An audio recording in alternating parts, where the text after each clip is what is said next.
Quando você se reúne em 93 ali, né? Até um pouco antes, né? Qual é o desafio? Como é que estava o Grêmio? E como é que vocês... como é que se começa uma remodelagem naquele nós momento? tivemos que vender o melhor jogador que nós tínhamos, que era o Pingo, lembra? Flamengo, não? Nós vendemos o Pingo, agora eu acho que foi pro exterior. Foi pro exterior? Eu acho que sim, eu não me recordo. Nós tivemos que vender o Dr. Fábio, vendeu o Pingo para fazer dinheiro para ir começar a contratar, né? Aí com o dinheiro do Pingo ele fez um time, ele e o Cacalo. O Cacalo era um fenômeno, né? O cara era... Eu nunca me esqueço, o Emerson se machucou, ele saiu de Torres, ele pegou um avião, foi a Fortaleza contratar o goleiro e voltou no outro dia de manhã. Então assim, é inimaginável. Pré-temporada ele largou tudo, o Cacalo se entregou pro Grêmio. O Cacalo é o maior exemplo de gremista que eu conheço, né? Quer dizer, e esse ensinamento ele deixou para nós. E a gente tem muita coisa dele, ele ensinou muito para nós. Eu aprendi muito com todos os ex-presidentes, com as pessoas que eu tive o privilégio de trabalhar, eu aprendi muito, porque eu sou um cara que eu presto atenção em detalhes. Né? E são os detalhes que nos dão o aprendizado contínuo e constante. Né? Não é aquela jogada, não, é o detalhe. No detalhe, tu entrando no detalhe, tu vai ver que tu vai descobrir coisas importantíssimas. E em cima disso tu cria uma corrente positiva, um grupo de relacionamentos fortes que te encaminham para a vitória. Né? Eu acho que quem trabalha sério, quem trabalha com um objetivo bem traçado, com as coisas, com comprometimento de todos, não envolvimento, comprometimento, que são coisas diferentes. Né? Comprometidos com os objetivos que a gente traça, a gente alcança. A vida tem me provado que isso é uma constância, que isso é uma verdade, isso é uma realidade, né? Então eu tenho assim muito em mim que tudo aquilo que nós conseguimos na década de 90 foi fruto de muito trabalho, de muita dedicação, de muita entrega, de muito comprometimento e de muito amor, né? Se não existiam esses ingredientes, não se constrói nada positivo. Que o futebol ele era amador, né? Diretivamente era. Mas ele era amador dirigido por profissionais. Né? Me explica um pouco isso. Vamos lá. O vice-presidente de administração era um administrador de empresas. No caso, eu. Né? Então, aquilo que eu fazia nas empresas, eu procurava fazer no Grêmio. O Cacalo, como advogado, foi vice-presidente jurídico, cada causa ganha espetacular. Vice-presidente de futebol, ele se atinha a detalhes, foi aí que eu aprendi o detalhe com o Cacalo, né? Do jogador, de como enxergar, de como não enxergar, de buscar, de tentar, de ir à luta e até o final, não desistir, né? O conceito assim de olhar o clube como um todo, né? Porque naquela época, todas as áreas do clube, porque naquela época não tinha conselho de administração, eram vice-presidentes de administração, jurídico, eles eram escolhidos pelo presidente antes de serem eleitos, né? Então, tipo assim, eu era eleito um presidente. Quatro eleitos e 2 convidados. Entendi. Né? 2 convidados. O vice-futebol, que era convidado, e o vice-jurídico, que era convidado. Perfeito. Flavinho Albino, um baita advogado, né? Era o nosso vice-presidente jurídico. Depois o Doca Krieger, outro baita advogado. Dr. Zilton Bongari, um grande médico.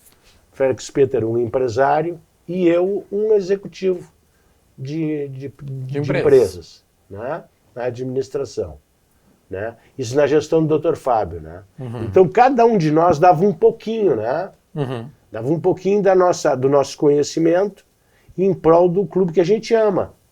E a gente poder fazer por amor no clube que a gente ama, se doar e ver o retorno daquilo, é um troço magnífico, cara. É um troço excepcional. Quer dizer, isso é epidérmico, né? Isso aí tá dentro da gente, quer dizer, Por que dessa paixão, por que desse amor, não sei, não me pergunta que eu não sei te explicar. E eu não sei se tem alguém que saiba explicar esse sentimento que a gente tem por esse clube, cara. Cara, é um troço assim, eu vou no supermercado, as pessoas vêm falar comigo, vêm me beijar, vêm me agradecer por tudo que eu fiz pelo Grêmio. Tu fala que, eles não te conheceram no tempo que tu ganhou. Não, eu fui um vencedor agora também, porque eu peguei num momento difícil, o Grêmio estava caído, e eu fui, e o Grêmio foi caído no último jogo num acochambro lá entre duas equipes que botaram o Grêmio na segunda divisão. Por erros nossos, sim, por erros nossos. Erros nossos também, muito erros nossos. Agora, em compensação, nós também colocamos o Grêmio de volta na primeira divisão. Assim como nós caímos, nós voltamos. E quem não cai na vida agora, cair e subir, aí dá vantagem. Eu acho que aí está o grande mérito. Não meu, do grupo de trabalho que eu coordenei. Né? Com o Serginho, com os treinadores, com o Roger, né? Com o professor Paulo Paixão, meu querido amigo.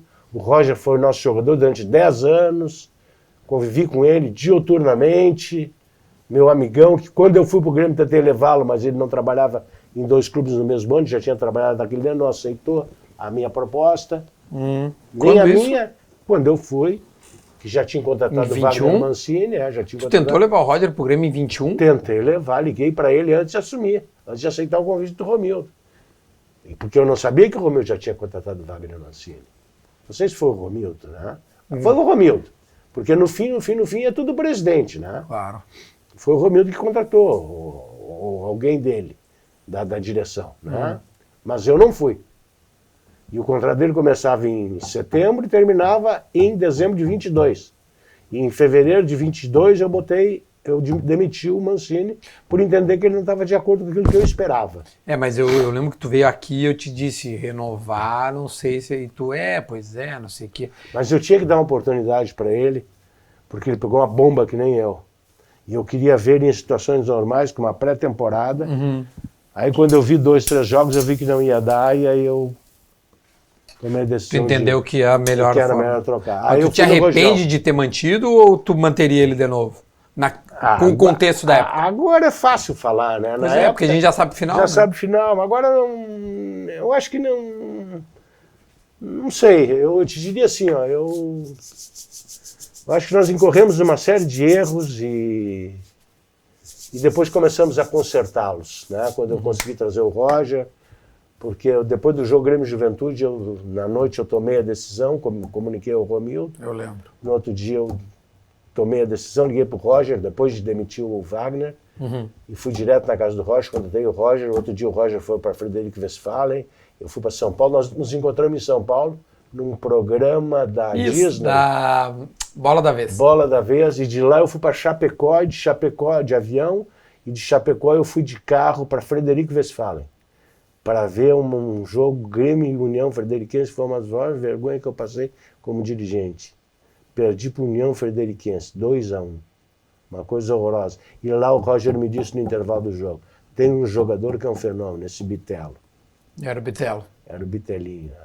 Grande jogador, grande pessoa. Já que você está falando no Roger várias vezes, como é que é ver o Roger treinar o Inter? O Roger é profissional. O Roger se preparou para ser profissional. O Roger teve uma vida inteira dedicada ao Grêmio. A vida inteira. O Roger foi mais de 10 anos jogador do Grêmio. O Roger já foi 3 vezes treinador do Grêmio. Foi pro Fluminense, foi pro Bahia, foi pro Atlético Mineiro, foi pro Palmeiras. Tá no Internacional, é ruim? Para mim é. Para mim é péssimo, tá? Para mim também é. É muito difícil. É muito difícil. Agora, ele é profissional, a gente tem que aceitar esse lado. Sim. Não, eu respeito ele. Eu respeito muito Mas ele. eu seco pra caralho ele. Eu seco o Internacional. Sim. Consequentemente, eu tô secando o trabalho dele. Mas ele sabe disso. Ele sabe. Ele e o Paixão, eles fazem parte da minha vida. Pois é. 10 anos juntos. Mas o Roger é um dos meus maiores ídolos, cara. Eu também sou apaixonado pelo Rojão, só que o Rojão tá lá, o seco é o Rojão vai se dar mal, vai voltar ainda. Mas tem muito disso, sabe? Assim, eu tomei muita pressão lá no Grêmio também, porque o Roger tem a posição dele, né? E tem muita gente que não aceita, né? Sim. Mas eu não misturo a opção política por isso, por aquilo. Eu queria um treinador de futebol, não queria o... Sim, não quero casar com ele. Exatamente, não é para casar. Casar, eu já estou casado, né, cara? Chegou, né? Agora o meu negócio é outro, né? Não tem nada a ver com isso. Não tem nada a ver com isso. Agora, o Roger é profissional e eu respeito muito esse aspecto, sabe? Do profissionalismo. Sim. Eu acho que tem, por exemplo... Vou experimentar. Eu acho que tem treinadores que tem ex-profissionais do Grêmio que jamais trabalhariam no Internacional e tem ex-profissionais do Internacional que jamais trabalhariam no Grêmio. Respeito. Eu jamais trabalharia no Internacional, se bem que o Internacional jamais ia me querer também, né? Pois é, mas Tchê Roger... Eu jamais trabalharia, mas aí é questão conceitual. Aí é uma coisa que eu não escolhi para mim, eu não vivo do futebol.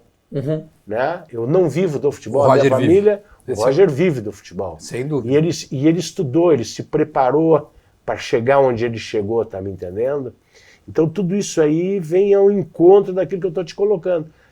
Eu fiquei bronqueado com ele? Claro que não, tia. Agora eu vi que ele estava caindo para o Internacional, quando ele ganhou do Internacional e deu uma entrevista dizendo que ele mudou alguns conceitos. Ali eu disse para minha esposa na hora, mudou o conceito, já foi contratado pelo Internacional ou está sendo contratado?